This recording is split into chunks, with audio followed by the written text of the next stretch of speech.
Olá pessoal, videoaula número 6, principais artérias do corpo, parte 1.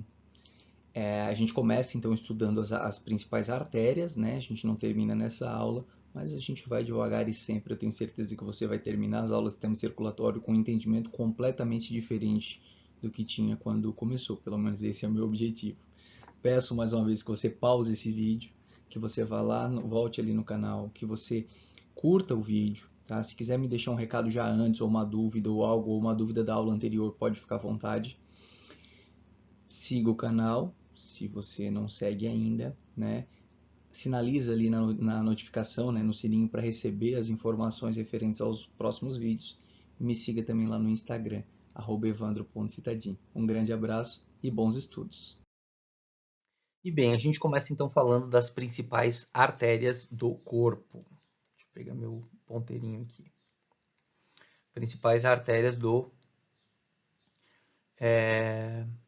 corpo. E eu vou começar falando do tórax. Turma, é importante que a gente tenha em mente o seguinte. Primeiro, a gente tem dois tipos de artérias, tá? As artérias que são predominantemente elásticas é porque elas possuem mais tecido elástico, elas possuem uma elasticidade maior, tá? São consideradas artérias elásticas, que é principalmente a aorta, tá? E alguns ramos que surgem diretamente da aorta, tipo o tronco braquiocefálico, o início da carótida, início da subclave, é principalmente a aorta. E depois artérias musculares, que são artérias que não são tão ricas em tecido elástico, mas são mais ricas, mais densas em tecido muscular. Qual é a ideia dessas artérias elásticas, tá? Não é que a artéria muscular não possui elasticidade e não é que a artéria elástica não possui a musculatura, não é isso. Mas a elástica predomina, né, com tecido elástico, tá? E a muscular, né, com tecido muscular. Mas olha só por que isso é interessante. Essas artérias elásticas, elas têm a capacidade de serem carregadas com energia. Professor, eu não entendi. É assim, ó. Quando o ventrículo esquerdo se contrai, pum, ele manda sangue pela aorta a uma pressão, né? Vamos considerar uma pressão normal aí, né? Média, de, se for 120 milímetros de mercúrio por 80, vamos considerar aí, ó. No momento da sístole ventricular, o ventrículo manda o sangue a 120 milímetros de mercúrio. Só que depois esse ventrículo relaxa. No momento em que o ventrículo relaxa, o sangue inclusive tenta retornar lá para o ventrículo, né? Mas a válvula da aorta não permite, ele enche aquela válvula, né? Aqueles bolsinhos, como eu expliquei para vocês aquele dia. Esse sangue, então, ele acaba retornando lá tenta retornar para o coração, mas não consegue. O que era para se esperar da pressão arterial? Que ela caísse a zero. O ventrículo se contrai e manda sangue a 120 milímetros de mercúrio. Ele relaxa, o sangue cai, né? Cai a zero. Só que se o sangue caísse a zero, né, a pressão for o fluxo sanguíneo ele seria assim, ó, ele caminha um pouquinho para, caminha um pouquinho para, caminha um pouquinho, mas não, o fluxo ele tem que ser sempre contínuo. O que dá continuidade para ele? No momento em que o ventrículo se contrai, ele enche a aorta de sangue a ponto de dilatar essa aorta. E a aorta ela é elástica. Quando o ventrículo relaxa, que a pressão começa a cair, o que a aorta faz? Ela volta ao seu tamanho original. E como ela é elástica, é como se o que acontece quando eu puxo, né? Eu gastei uma energia aqui puxando o elástico. Eu carreguei esse elástico. Quando eu soltar o elástico, volta. Então, ó, a aorta dilatou, é como se ela tivesse sido carregada, né, com um tipo de energia. Quando ela se contrai, na verdade, não é uma contração muscular, mas sim pela própria elasticidade, ela continua mandando sangue, só que uma pressão menor do que a pressão, né, do que a força de contração do ventrículo. Então, essa pressão que a aorta faz é uma pressão de 80 milímetros de mercúrio. Não só a aorta, outras artérias, mas a aorta principalmente. Então, vejam a importância dessa elasticidade. Pressão arterial, né, sistólica, 120 milímetros de mercúrio. É a pressão que o próprio ventrículo, né, exerce, né, a força que o ventrículo exerce, na verdade essa pressão é medida, né, pela resistência vascular, né, mas então é o débito cardíaco, né, é relacionado à resistência vascular periférica, depois vocês vão ver que tem fórmula para isso, não é o ponto aqui. Mas só para entender que a força, né, de contração do ventrículo gera esse sangue a uma pressão. Só quando o ventrículo relaxa, quem dá conta de continuar mandando sangue é a aorta que tinha se dilatado e agora ela se contraiu, né? Não foi uma contração, é elasticidade. Né? Espero, estou repetindo porque eu sei que às vezes é meio difícil de entender essa parte. E aí depois vocês conseguem entender que com o processo de envelhecimento ou do adoecimento, essa elasticidade nas artérias elas vão diminuindo, né? Por isso que a gente tem um dos motivos da gente ter alteração de pressão. Então todo problema de pressão está relacionado a isso? Não, não. Existem inúmeras questões, né? Vocês vão ter tempo para estudar isso aí ao longo do curso de medicina.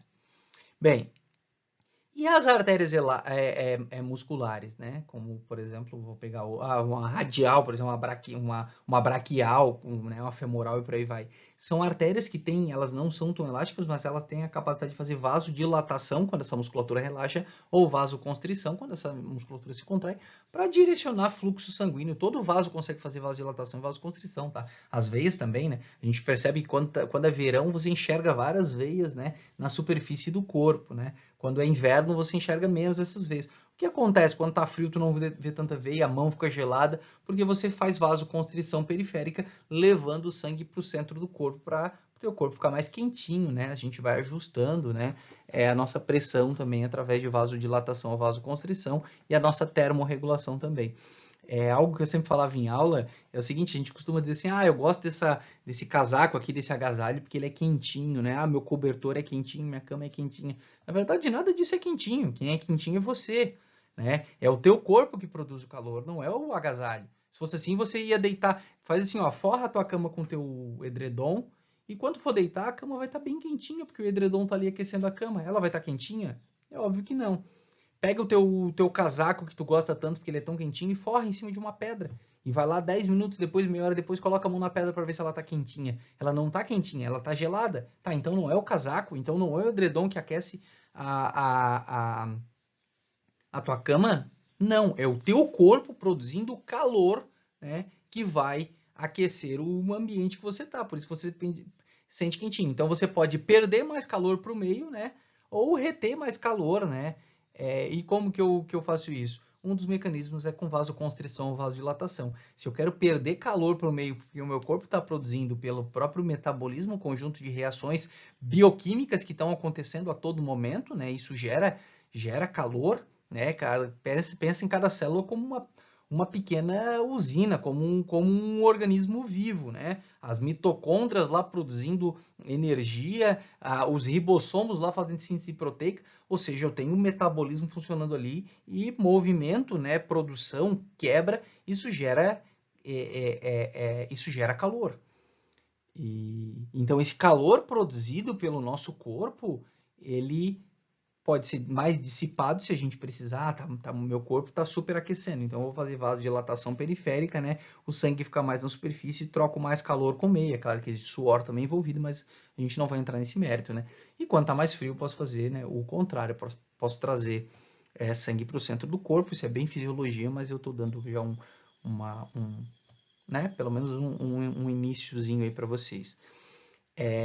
Bom, agora partindo para a anatomia, né, algo que é bem importante, a gente tem que entender o seguinte: o sangue passa nas artérias, né, sob pressão, como vocês já viram, né, o 120 milímetros de mercúrio ali na sistólica e o 80, né, na diastólica. Bem, se passa sob pressão, significa que se eu tiver a ruptura de um vaso, de uma artéria, por exemplo, o sangramento muitas vezes ele é volumoso, isso pode me fazer uma hipovolemia, tá? Ou seja, estou com pouco sangue circulando no sistema, meu corpo entra em colapso, eu paro, tá? E posso morrer, posso ir a óbito por isso.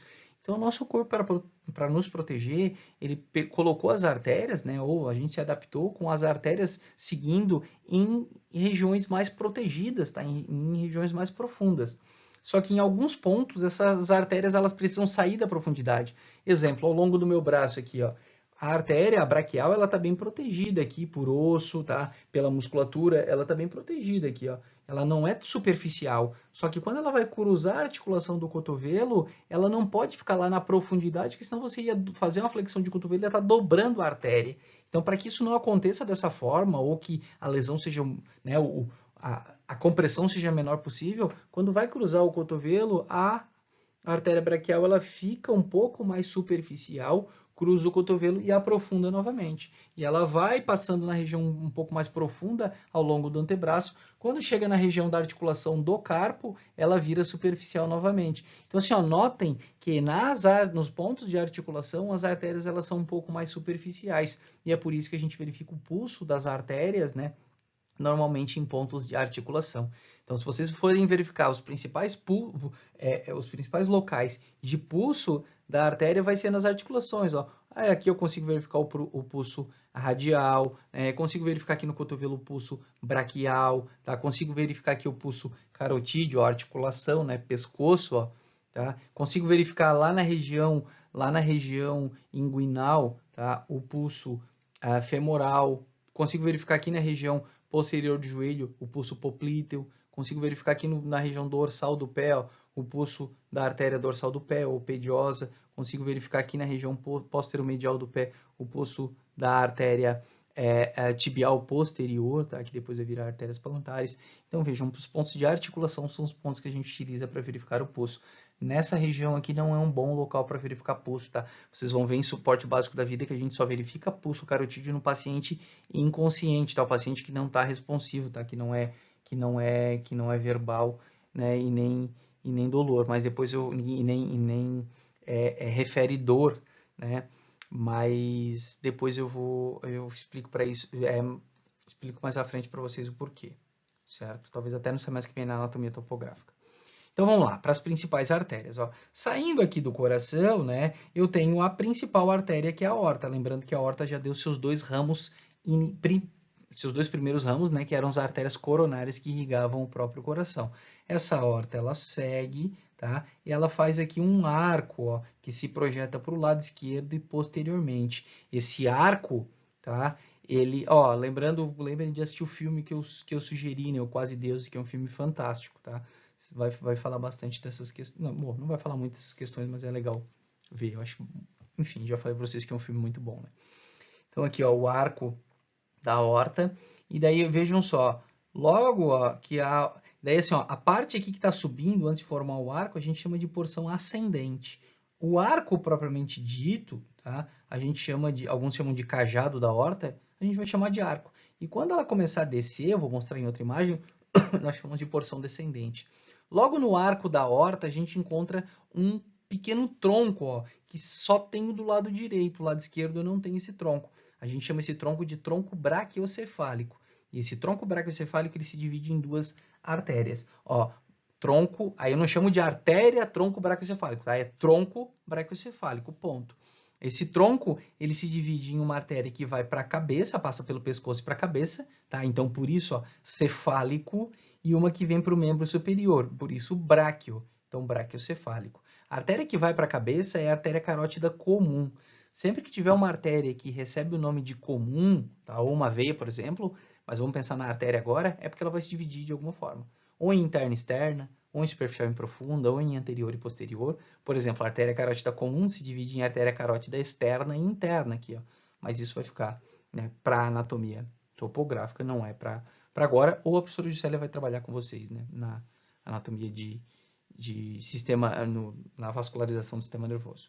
Bom, então a artéria carótida comum, que vai lá para o pescoço, né, e vai irrigar pescoço e cabeça, e a artéria subclávia, uma artéria que passa abaixo da clavícula, por isso que a gente chama dessa forma, certo? Ó, aqui aquilo que eu falei para vocês, a porção ascendente da aorta eu não tenho mais, né, porque o coração estaria aqui, foi recortado, né? Eu tenho aqui, ó, o arco da aorta, a porção descendente, essa porçãozinha pequenininha aqui que está descendo, ó, e aqui, ó, a parte ou porção torácica da aorta, tá? Porque a aorta ela vai até o abdômen, então aqui a gente chama de porção torácica da aorta, ó, originando, como eu falei, o tronco braquiocefálico, tá? Que se divide em carótida comum do lado direito e subclávia do lado direito, e do lado esquerdo eu não tenho tronco braquiocefálico. Eu tenho diretamente do arco da aorta, ó, originando a carótida comum do lado esquerdo e a artéria subclávia do lado esquerdo, certo? Então, relembrando, ó, é porque o coração, como o arco da aorta se projeta aqui para o lado esquerdo, é uma forma de compensar. Eu boto um tronquinho aqui só para compensar essa diferença, né? Ó, aqui é mais fácil de originar a A carótida comum e a subclávia aqui está mais longe, então eu boto esse tronquinho para compensar e esse tronco se divide um pouquinho mais em cima, certo? Então, o lado esquerdo, na anatomia, né, normal, ou seja, para a maior parte da população, não há. Existe possibilidade de ter um tronco paraencefálico esquerdo? Existe, mas a gente chama de variação anatômica, não é o que a gente considera como normalidade em anatomia. Seguindo. Bom, artérias da cabeça e do pescoço. Eu acho que eu já vou falar de carótida externa e interna, assim, vamos ver. Ó, a artéria carótida comum, ela segue ali para o pescoço, tá? Ó, tá aqui a artéria carótida comum. E essa artéria carótida comum, ela se divide, porque antes eu só falava na anatomia topográfica, tá? Mas agora eu já vou apresentar para vocês, ó. A artéria carótida interna, que vai ser sempre posterior em relação à externa e não vai emitir nenhum ramo de importância no pescoço. Por quê? Porque o objetivo dessa carótida interna é irrigar, tá, grande parte do encéfalo, certo? E anterior a ela, a artéria carótida externa, ó, que, como eu falei, ela é anterior e emite vários ramos de importância no pescoço que a gente vai ver na anatomia topográfica. Artéria lingual, artéria facial, artéria tireoide superior, artéria maxilar e por aí vai. Tá? Depois, existe aqui, ó, uma região importante, tá? Essa dilataçãozinha aqui da carótida interna, tá? Que é o bulbo carótico ou seio, é uma região onde eu tenho baroreceptores, receptores de pressão. Não vou cobrar isso de vocês nesse momento, mas já vou alertar aqui porque que você não pode estar comprimindo essa região. Quando você começa a comprimir essa região, você pode estar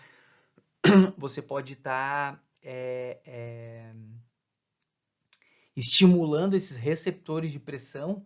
Eles estão ali para captar a nossa pressão arterial. E aí o sistema nervoso entende que a sua pressão se elevou e ele cursa com uma queda da pressão, tá? Não se preocupem, eu vou explicar isso mais à frente, tá? Mas não é algo interessante se fazer, tá comprimindo, por isso que não se verifica pulso nessa região quando o paciente está consciente, certo?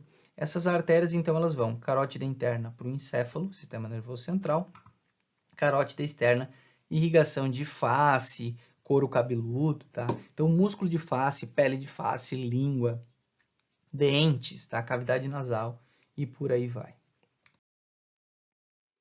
Em relação, lembrando, turma, que eu estou falando das principais artérias do corpo, tá? O título diz aqui, ó, não são todas, a gente passaria, né, semanas aqui falando de todas as artérias do corpo.